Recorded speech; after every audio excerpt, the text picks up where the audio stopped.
एक छोटे गांव में प्रिया, मीरा, राधा नाम की 3 बहनें अपने माता पिता के साथ रहती थी। प्रिया और मीरा दिखने में बहुत खूबसूरत थी और राधा दिखने में साधारण थी। तीनों के अलग अलग विचार थे। उनमें से एक मीरा, जिसे स्कूल में जाना बिल्कुल अच्छा नहीं लगता था। मैगजीन पढ़ना और बड़े बड़े सपने देखना उसे पसंद था। दूसरी थी प्रिया, जिसे स्कूल जाना बहुत पसंद था, लेकिन सिर्फ अपने दोस्तों से मिलने के लिए। मजाक मस्ती, घूमना फिरना, पार्टी, ये सब उसे बहुत पसंद था। तीसरी थी राधा, जिसे स्कूल जाना, पढ़ाई करना, माँ की सहायता करना, दूसरों की हमेशा मदद करना पसंद था। एक दिन माँ मीरा से, मीरा यहाँ जरा मेरी मदद करो। नहीं माँ, तुम्हें तो पता है ना, मेरा जन्म छोटे मोटे काम करने के लिए नहीं हुआ है। और अभी तो मैं मैगजीन पढ़ रही हूँ। अरे कभी तो मदद कर दिया करो, आज नहीं तो कल शादी के बाद सबको काम करना ही पड़ता है। क्या शादी के बाद माँ? मैं तो ऐसे इंसान से शादी करूँगी जो बहुत ही ज़्यादा अमीर हो, जैसे कि मैगजीन में दिखाते हैं। फिर तो मेरे घर में नौकर चाकर होंगे, तो मुझे कोई काम करने की ज़रूरत ही नहीं होगी और मैं अपनी लाइफ अपने तरीके से जी पाऊँगी। फिर भी बेटा, कभी कभी काम किया करो। माँ बस भी करो अभी। माँ, मेरे लिए आप बहुत अमीर लड़का चुनना, ताकि मुझे कोई काम ना करना पड़े। मीरा वहाँ से चली जाती है और शादी की बात सुनते ही प्रिया अपनी माँ के पास आकर, माँ, आप मेरे लिए ना बहुत ही हैंडसम, ऊंचा और जो मेरी हर ख्वाहिश पूरी करेगा ऐसा लड़का ढूंढना। हाँ, तुम्हें भी अच्छा लड़का ही ढूंढ लूंगी, लेकिन काम में हाथ मत लगाना। तुम दोनों की दोनों एक जैसी ही हो, ना पढ़ाई में अव्वल और ना काम में। तुम दोनों को तो सिर्फ मैगजीन, मूवी जाना इतना ही पता है। तभी माँ को गुस्सा आता देखकर प्रिया वहाँ से चली जाती है और राधा वहाँ पहुँचती है। माँ, क्या मैं आपकी कोई मदद कर दूँ? अरे नहीं बेटा, तुम बहुत थक चुकी होगी, तुम आराम करो। तुम अपने बहनों जैसी थोड़ी ना हो, जो दिन भर मजाक मस्ती, सोना उठना, मन चाहा करना। तू तो हमेशा कुछ ना कुछ करती रहती है। अभी अभी तो आई है, थोड़ी देर बात कर लेना। माँ, मैं इतना काम पूरा कर लेती हूँ और फिर आराम कर लूँगी। राधा और माँ अपना काम पूरा कर अपने अपने कमरे में चले जाते हैं। कुछ दिनों बाद उनके पिताजी की हार्ट अटैक से मौत हो जाती है। अब तीनों बहनें अनाथ हो चुकी थी। वो बहुत परेशानियों से गुजर रही थी। कुछ दिनों बाद एक बूढ़ी माँ उनके यहाँ आती है और उन सबको उनके मनपसंद लड़कों से मिलवाती है। मीरा और प्रिया को बहुत अच्छा घर मिलता है और राधा को एक बहुत ही गरीब इंसान मिलता है। राधा ये सब देखकर बूढ़ी माँ से, मेरे नसीब में ऐसा क्यों है माँ? राधा, तुम्हें बहुत जल्द ही पता चलेगा कि तुम्हारे नसीब में ये क्यों है। शादी के बाद मीरा का अच्छे अच्छे कपड़े पहनना, गहने पहनना, बड़े बड़े होटल्स में रहना, ये सब चल रहा था। तो दूसरी ओर प्रिया पार्टीज करना, मूवी जाना, अपने दोस्तों के साथ घूमने जाना, ये तो और जोरों से चल रहा था। तीसरी ओर राधा अपने पति के साथ बहुत मेहनत कर रही थी। 2-3 साल बाद मीरा रोते हुए प्रिया को फोन लगाती है और उसे मदद मांगने लगती है। प्रिया देखो ना, मुझे लगता था कि पैसा ही सब कुछ होता है, लेकिन आज हमारे घर पुलिस आई थी। मेरे पति ने बैंक में बहुत बड़ा फ्रॉड किया है और इसीलिए पुलिस ने हमारी सारी प्रॉपर्टी जब्त कर ली। दीदी, मैं खुद आपको फ़ोन करने वाली थी। आज तक मुझे भी लगता था हैंडसम पति हो और मूवी देखना, पार्टीज करना मतलब ज़िंदगी की सारी खुशियाँ बटोरना है, लेकिन ये सिर्फ शान और शौकत की चीज़ है। मेरा पति मुझे 1 महीने पहले ही छोड़कर दूसरी लड़की के पास चला गया है। 1 महीने से मैं बहुत ही ज़्यादा टेंशन में हूँ, लेकिन मुझे समझ नहीं आ रहा था कि मैं क्या करूँ। फोन पर बातें करते वक्त उन्हें अपनी माँ की बातें याद आती है, क्योंकि उनकी माँ उन्हें हमेशा बताती थी कि जिंदगी में कुछ ना कुछ काम करो। अब दोनों बहनें मिलकर राधा के पास जाने का फैसला करती है। दोनों राधा के यहाँ जाती है और देखती है राधा अब बहुत ही बड़े घर में अपने पति और बच्चे के साथ खुशी खुशी रह रही थी। मीरा दीदी, प्रिया दीदी, आप दोनों एक साथ आइए। बहुत अच्छा किया जो आप यहाँ आई। बहुत साल बीत गए, हम सब मिल ही नहीं पाए थे। अब मीरा और प्रिया दोनों ही राधा को अपनी अपनी कहानी बताना शुरू करती है।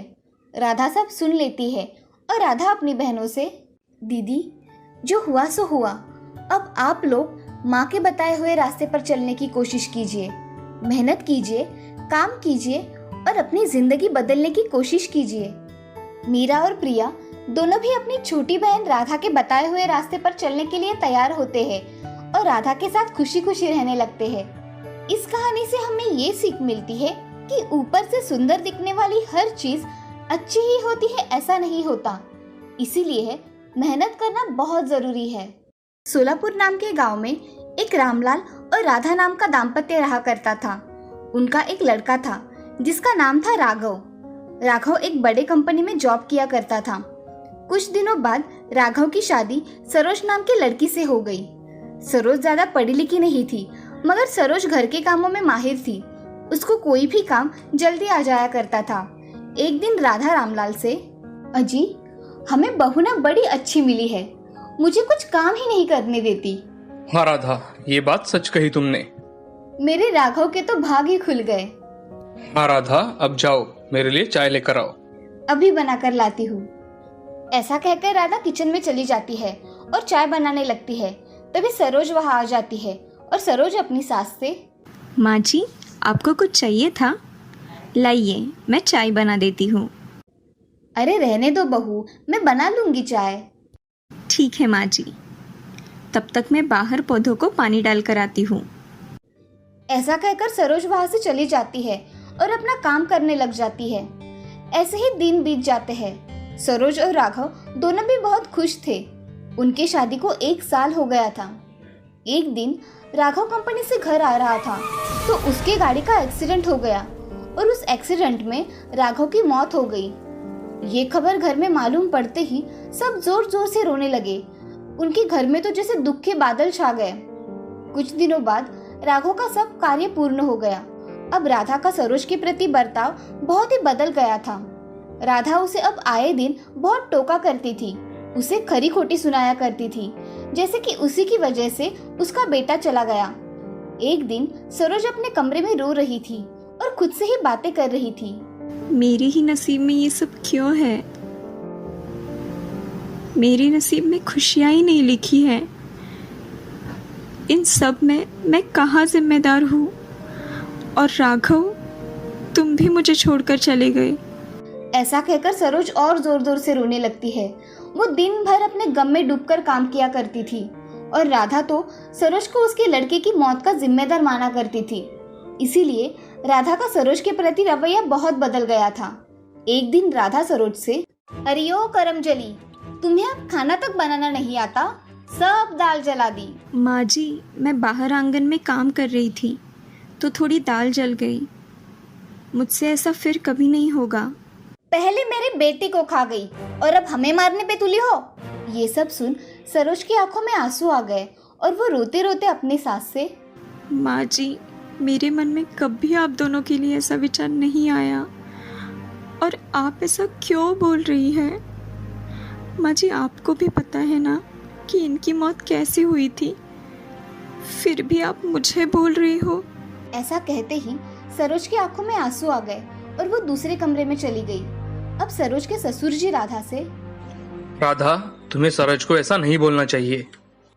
आप मुझे मत सिखाइए कि मुझे कैसे बात करनी है और कैसे नहीं। मैं मेरा देख लूंगी। राधा, ऐसा कैसा चलेगा? तुम हमारे बेटे के मरने का जिम्मेदार उसको कैसे मान सकती हो? इसमें उसका कोई कसूर नहीं है। हाँ मुझे पता है, मगर मेरा मन नहीं मानता। उसके ही अपशकुनी पैरों के कारण मेरा बेटा चला गया। बस राधा, बहुत हो गया। मैं सुन रहा हूँ, इसका मतलब ये नहीं है कि तुम कुछ भी कहोगी। राधा चुपचाप वहां से अपने कमरे में चली जाती है। कमरे में जाकर बेटे की यादों में रोने लगती है। अब ऐसे ही बहुत दिन बीत जाते हैं और उसके घर में कमाने वाला कोई ना होने के कारण घर का राशन सब खत्म हो रहा था। एक दिन सरोज अपनी सासू माँ से, माँ जी हमारे घर का अनाज अब खत्म हो रहा है तो हमें पहले अनाज भरना पड़ेगा। इस घर में एक ही तो था कमाने वाला, वो भी चला गया। मैं तुम्हारे ससुर जी से बात करके देखती हूँ। उनकी बातें सुन सरोज को बहुत बुरा लगा और उसने घर में ना बैठकर घर के लिए कुछ करने का ठान लिया। एक दिन सरोज कुएं पर पानी भरने के लिए चली गई और उधर कुछ औरतें बातें कर रही थी। मैंने सुना है कि हमारे गांव में विधवाओं के लिए कुछ योजना आई है। अरे विधवाओं ने कुछ काम करना अच्छा लगता है क्या? उन्हें सिर्फ घर का काम करना चाहिए। तुम चुप करो रेशमा, मैंने भी यही सुना है। ये योजना ग्राम पंचायत में आई है। कैसी योजना है सुमन दीदी, मुझे भी बताइए। अरे सरोज, हमारे ग्राम पंचायत में योजना आई है, उसका तुम लाभ ले सकती हो। उसके लिए तुम्हें तुम्हारे कागजात लेकर जाना होगा। मैं जाकर देखूंगी। हाँ ठीक है, तुम जाकर देखो। ऐसा कहकर सरोज अपने घर चली आती है और घर आते ही सरोज घर के काम करने लगी और आगे क्या करना है इसके बारे में सोचने लगी। तभी उसके ससुर जी सरोज से, बहू, हमारे गांव की ग्राम पंचायत में एक योजना आई है। मैं चाहता हूँ कि तुम उस योजना का लाभ लो। पिताजी, मैं भी यही सोच रही हूँ, कल जाकर देखती हूँ। हाँ बहू, तुम जाकर देखो और कुछ मदद लगे तो मुझे बताना। ऐसा कहकर रामलाल वहां से चले जाते हैं। अब सरोज अगले दिन अपने सारे काम जल्दी जल्दी खत्म करके ग्राम पंचायत के ऑफिस में चली जाती है। वहां जाकर सरोज सरपंच जी से, सरपंच जी नमस्ते, मुझे ऐसे पता चला है कि विधवाओं के लिए कुछ योजना आई हुई है। जी, आपको सही पता चला है कि योजना के अंतर्गत आपको सिलाई मशीन तथा कुछ काम की चीजें भी मिल सकती है। आपको सिलाई मशीन चाहिए क्या? उसका ट्रेनिंग भी है जिससे आपको सिखाया जाएगा कि आप कैसे कपड़े सिलवा सकती है। मुझे वह ट्रेनिंग करना है सरपंच जी, आप मेरा नाम लिख लीजिए उस ट्रेनिंग में। मैं अभी लिखवा लेता हूँ, आपका अगले हफ्ते में ट्रेनिंग होगा। जी सरपंच जी, अब मैं चलती हूँ। ऐसा कहकर सरोज घर पर आ जाती है। अब सरोज को इतने दिनों बाद कुछ नया काम करने की चाह के कारण उसे बहुत अच्छा लग रहा था। उसी के कारण सरोज ने घर के सारे काम जल्दी जल्दी खत्म करके सोने चली गई। अब एक हफ्ता कैसे बीत गया पता ही नहीं चला। अगले हफ्ते में सरोज का सिलाई करने का ट्रेनिंग शुरू हो गया। अब सरोज वो ट्रेनिंग मन लगाकर करने लगी और उसे सिलाई करने का काम बहुत अच्छी तरीके से आने लगा। उसकी हाथ की कला देख सभी संतुष्ट थे। अब सरोज को सिलाई मशीन घर में काम करने के लिए मिली थी। वो सिलाई मशीन देख सरोज उसके पैर पड़ती है और अपना काम करना शुरू कर देती है। उसके पास अब गांव के बहुत सारे कपड़े सिलवाने के लिए आया करते थे, इसीलिए सरोज को वक्त ही नहीं मिलता था कि वो दूसरी बातें मन पर लेकर सोचे। अब सरोज महीने के अच्छे खासे रुपए कमाया करती थी। उसने एक महीने के सारे पैसे इकट्ठा किए और अपने सास ससुर जी से, माँ जी, ये मेरी महीने की कमाई है, ये आप अपने पास रखिए। नहीं बहू, मैंने तुम्हें बहुत गलत समझा। तुम सच में हमारी बेटी निकली।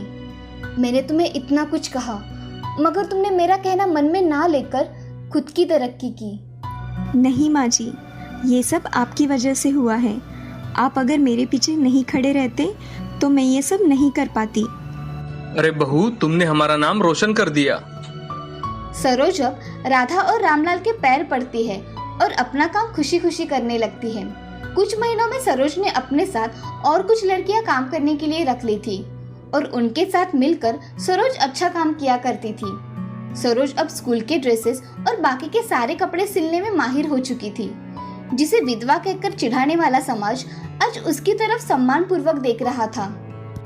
इस कहानी से हमें ये सीख मिलती है कि किसी को भी कभी भी कम नहीं समझना चाहिए और किसी के छुपे हुए सुप्त गुणों को हमेशा वाव करना चाहिए। हीरापुर नाम के गांव में शांता नाम की एक बूढ़ी औरत अपनी पोती राधा के साथ रहा करती थी। राधा 10 साल की थी तभी उसके माता पिता गुजर गए थे। तभी से शांता उसकी अच्छी तरह से देखभाल किया करती थी। शांता की उम्र बढ़ जाने के कारण उससे अब ज्यादा काम नहीं होता था। फिर भी अपनी पोती के पढ़ाई के लिए शांता काम किया करती थी। एक दिन शांता राधा से, राधा थोड़ा पानी तो लाना। ये लो दादी पानी। क्या हुआ दादी, तुम बड़ी थकी हुई लग रही हो। बिटिया, अब बुढ़ापे की वजह से बहुत थकान महसूस होती है। अब मुझसे काम नहीं होता। दादी, मैं बड़ी बन के जब डॉक्टर बनूंगी तो मैं तुम्हें कुछ भी काम नहीं करने दूंगी, तब तुम आराम करना।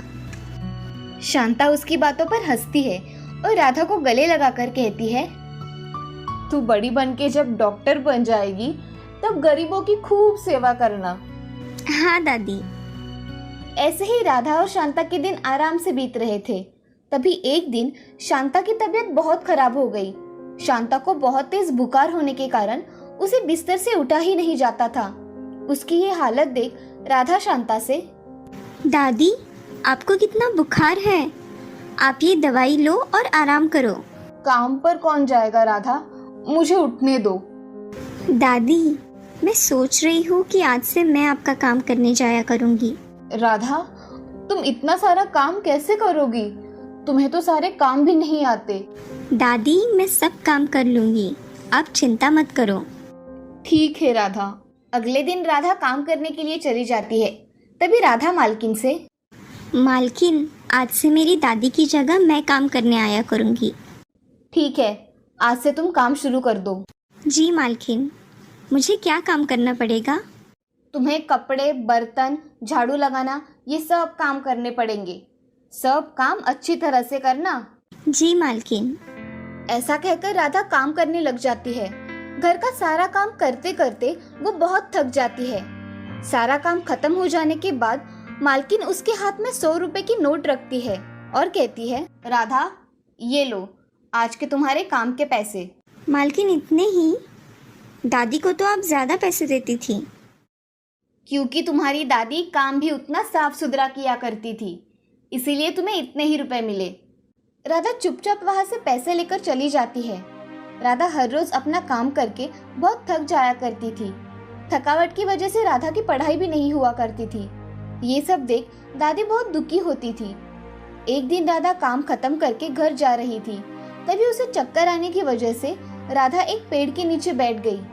उस रास्ते से बहुत लोग आ जा रहे थे। एक बूढ़ा आदमी उसके पास आकर राधा से पूछता है, क्या हुआ बेटी, तुम्हारी तबीयत तो ठीक है ना? तुम अकेली इस पेड़ के नीचे बैठी हो? राधा उस बूढ़े आदमी को देखकर कहती है, मैं ठीक हूँ बाबा, थोड़ी चक्कर आ रही थी इसीलिए मैं यहाँ बैठ गई। बूढ़े आदमी ने अपने पास के घड़े से थोड़ा पानी राधा को पीने के लिए दिया। राधा ने घड़े में से पानी पी लिया और उसे कहने लगी, धन्यवाद बाबा, अब मुझे अच्छा लग रहा है। बेटी, ये घड़ा तुम रख लो, ये तुम्हारी बहुत सहायता करेगा। ये घड़ा मेरी क्या सहायता करेगा बाबा? बेटी, ये घड़ा कोई साधारण घड़ा नहीं है, ये एक जादुई घड़ा है। इससे तुम जो भी मांगोगी वो तुम्हें मिल जाएगा। क्या ये घड़ा सच में जादुई है? हाँ बेटी, इस घड़े से तुम जो भी मांगोगी वो तुम्हें मिल जाएगा। ठीक है बेटी, अब मैं चलता हूँ, तुम इस घड़े को संभाल कर रखना। धन्यवाद बाबा। ऐसा कहकर बूढ़ा आदमी वहां से चला जाता है और राधा घड़ा लेकर अपने घर चली आती है। घर आते ही राधा दादी को घड़ा दिखाती है और उससे कहती है कि दादी, मुझे रास्ते में एक बूढ़े बाबा मिले थे, उन्होंने ये घड़ा दिया है। ये घड़ा जादुई है, इससे मैं जो भी मांगूंगी वो मुझे मिल जाएगा। राधा, सच में ये घड़ा जादुई है? हाँ दादी, चलो मैं इससे कुछ मांग कर देखती हूँ। ऐसा कहकर राधा उस घड़े से खाना मांगती है। हे जादुई घड़े, मुझे मेरे लिए और मेरी दादी के लिए खाना चाहिए। ऐसा कहते ही राधा के सामने खाने के पकवान थालियों में सज कर आ जाते हैं। उन्हें देख राधा और दादी बहुत खुश हो जाते हैं। उस दिन राधा और दादी भर पेट खाना खाते हैं और रात के समय उस घड़े के पास राधा जाकर, हे जादुई घड़े, मुझे इस जादुई घड़े जैसे और 2 जादुई घड़े चाहिए जो हमारी इच्छा पूरी करे। ऐसा कहकर राधा सो जाती है। सुबह उठकर राधा जब देखती है तो उसके सामने जादू के 3 घड़े थे। एक घड़े में सोना, दूसरे घड़े में चांदी के सिक्के और तीसरा घड़ा मोतियों से भरा हुआ था। ये सब देख राधा बहुत खुश हो जाती है और उस दिन से राधा ने बाहर काम करना छोड़ दिया। अपनी दादी के साथ राधा अब खुशी खुशी रहा करती थी। राधा अब पढ़ाई बहुत मन लगाकर किया करती थी और गरीबों की सहायता भी किया करती थी। इस कहानी से हमें ये सीख मिलती है कि जिंदगी में कितनी भी कठिन परिस्थिति क्यों ना आए, हमें उस परिस्थिति का डटकर सामना करना चाहिए।